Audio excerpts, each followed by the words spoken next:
Hello student, आज हम लोग देखने वाले हैं मूल अधिकार। ठीक है, मूल अधिकार में देखेंगे हम लोग जो क्वेश्चन है मूल अधिकार से जितने भी रिलेटेड क्वेश्चन है उस क्वेश्चन को हम लोग देखेंगे। और ऐसे ऐसे क्वेश्चन जो है एग्जाम में बहुत बार पूछे गए हैं और पूछे जाएंगे। ठीक है, तो हम लोग बिना टाइम वेस्ट किए हुए हम लोग क्वेश्चन की ओर चलते हैं और क्वेश्चन देखते हैं। पहला जो क्वेश्चन है आप लोग का देखिए आपके स्क्रीन पे है। ठीक है, तो पहला हमारा जो क्वेश्चन है आपका देख लीजिए।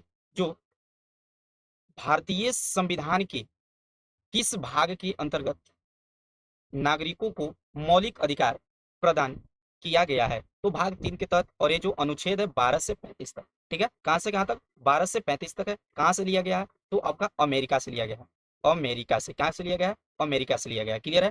अगर पूछता है एग्जाम में कि मूल अधिकार कहां से लिया गया तो अमेरिका से लिया गया। क्लियर है?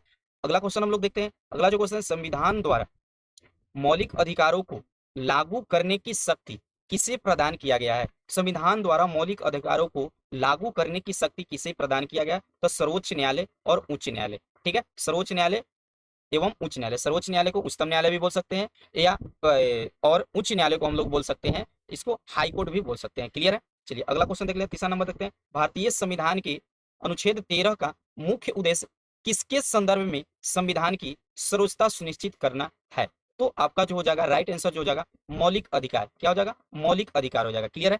और पूछ देगा यही क्वेश्चन कि मौलिक अधिकार कितना है वर्तमान में। वर्तमान में तो आपका मौलिक अधिकारों की संख्या जो हो जाएगा वर्तमान में आपका 6 हो जाएगा। कितना हो जाएगा? 6 हो जाएगा। और यही पूछेगा कि पहले कितना था। पहले तो पहले आपका 7 था, जो कि एक हटा दिया गया, जो कि संपत्ति का अधिकार था, उसे हटा दिया गया। क्लियर है? चलते हैं हम लोग अगले क्वेश्चन के लिए। ठीक है, अगला क्वेश्चन हम लोग देखते हैं। अगला जो क्वेश्चन है, भारतीय संविधान में समानता के अधिकार का विस्तार किस अनुच्छेद में है? तो आपका अनुच्छेद नंबर 14 से 18 जो है आपका समानता का अधिकार है। सभी के साथ समान जो है, सभी का समान अधिकार है। ठीक है ना? जितने भी भारत के अंदर जो नागरिक निवास करते हैं उनकी समान अधिकार है, जो कि आपका 14 से 18 तक व्याख्या किया गया है। क्वेश्चन नंबर 5 देखते हैं। भारतीय संविधान का कौन सा अनुच्छेद विधि के समक्ष समता के अधिकार से संबंधित है? अनुच्छेद नंबर जो है आपका 14। अनुच्छेद 14 में जो है समता का अधिकार का उल्लेख किया गया है। क्लियर है? क्वेश्चन नंबर 6 देखते हैं। जन्म, लिंग, मूल वंश, जाति, धर्म के आधार पर भेदभाव का प्रतिषेध किस अनुच्छेद में है? तो अनुच्छेद नंबर जो हो जाएगा आपका 15 हो जाएगा। धर्म, लिंग, वंश, जाति के आधार पर भेदभाव का प्रतिषेध किया गया है। ठीक है, किस अनुच्छेद के तहत? तो 15 के तहत किया गया है। क्लियर है? चलते हैं अगला नंबर 7 नंबर देखते हैं। भारतीय संविधान के अनुच्छेदों में से कौन सा एक लोक नियोजन के विषय में भारत के सभी नागरिकों को अवसर की समानता की गारंटी प्रदान करती है? तो आपका अनुच्छेद जो हो जाएगा अनुच्छेद 16 का क हो जाएगा। और 16 का जो ख जो है आपका मतलब कि सभी नागरिकों को अवसर की समानता की गारंटी देता है, भारत के सभी। क्लियर है? चलिए बहुत बढ़िया, अगला क्वेश्चन देखते हैं हम लोग। अगला जो क्वेश्चन है, अन्य पिछड़ा वर्ग जिसको हम लोग कहते हैं ओबीसी। ठीक है, तो जाति के वर्गीकरण के लिए किसकी अध्यक्षता में आयोग का गठन किया गया है? ठीक है ना? तो जस्टिस रोहनी, जस्टिस जो रोहनी थे वो उन्हीं की अध्यक्षता में जो पिछड़े वर्ग हैं, इन पिछड़े वर्गों के जातियों के लिए जो है वर्गीकरण किया गया था। क्लियर है? अगला क्वेश्चन देखते हैं हम लोग 9 नंबर। संविधान के किस अनुच्छेद के अंतर्गत अस्पृश्यता या छुआछूत इसको बोल सकते हैं? क्या बोल सकते हैं? छूत बोल सकते हैं। ठीक है ना? छुआछूत बोल सकते हैं। तो उसका उन्मूलन किया गया, मतलब छुआछूत का अंत किया गया। तो अंत किसके तहत है? अनुच्छेद 17 के तहत है, जो कि हमारे अस्पृश्यता का अंत किया गया। छुआछूत का अंत किस अनुच्छेद के तहत? तो 17 के तहत। क्लियर है?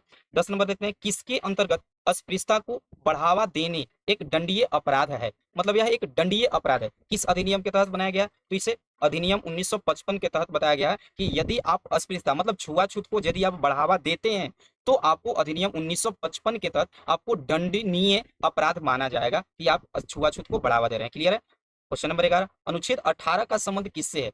उपाधियों का अंत। मतलब अब किसी भी प्रकार के या किसी भी व्यक्ति को उपाधि नहीं दिया जाएगा। किसी भी प्रकार के किसी भी व्यक्ति को उपाधि नहीं दिया जाएगा, मतलब कि बंद कर दिया गया। उपाधियों का अंत मतलब समाप्त कर दिया गया। क्लियर है? अगला क्वेश्चन देखते हैं हम लोग। अगला क्वेश्चन जो है आपका, भारतीय संविधान के किस अनुच्छेद में वाक्य एवं अभिव्यक्ति की स्वतंत्रता के मूल अधिकार का प्रावधान किया गया है? तो आपका अनुच्छेद नंबर जो है 19 में जो है भारतीय संविधान के जो है अभिव्यक्ति की स्वतंत्रता किया गया है। ठीक है ना? वाक्य एवं अभिव्यक्ति की स्वतंत्रता। ठीक है ना?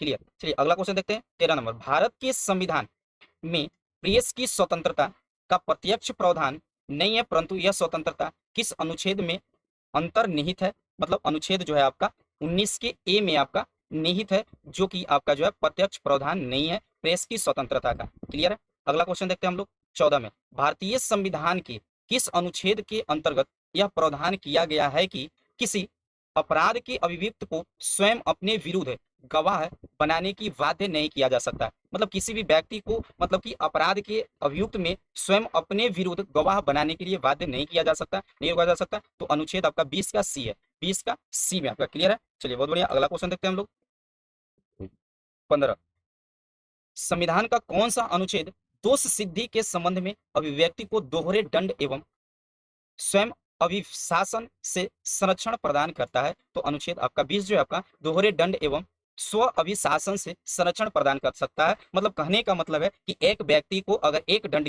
किया है, अगर एक गलत किया है, एक दोष किया है, तो उसे एक ही दंड दिया जाएगा। ठीक है। चलिए बहुत बढ़िया। अगला क्वेश्चन है 16, भारतीय संविधान का कौन सा अनुच्छेद व्यक्ति की विदेशी यात्रा के अधिकारों को संरक्षण प्रदान करती है? तो अनुच्छेद 21 जो है आपका विदेशी व्यक्तियों को संरक्षण प्रदान करती है। क्लियर है। चलिए बहुत बढ़िया। अगला क्वेश्चन जो है आपका, मौलिक अधिकारों के अंतर्गत कौन सा अनुच्छेद बच्चे के शोषण के विरुद्ध प्रावधानों से संबंधित है? तो अनुच्छेद आपका 24 हो जाएगा। क्या हो जाएगा आपका? अनुच्छेद 24 आपका हो जाएगा। क्लियर है। चलिए अगला क्वेश्चन देखते हैं 18 नंबर, भारतीय संविधान के किस अनुच्छेद में प्रयुक्त हिंदू शब्द में बौद्ध, जैन, सिख धर्म सम्मिलित है? तो अनुच्छेद 25 में जो है आपका सम्मिलित है। क्लियर है। चलिए अगला क्वेश्चन देखते हैं हम लोग। अगला जो क्वेश्चन है आपका, भारतीय संविधान के किस अनुच्छेद 32 के अंतर्गत कौन से अधिकार प्रवर्तित की जा सकती है? तो आपका मौलिक कर्तव्य जो है आपका प्रवर्तित की जा सकती है। क्लियर है।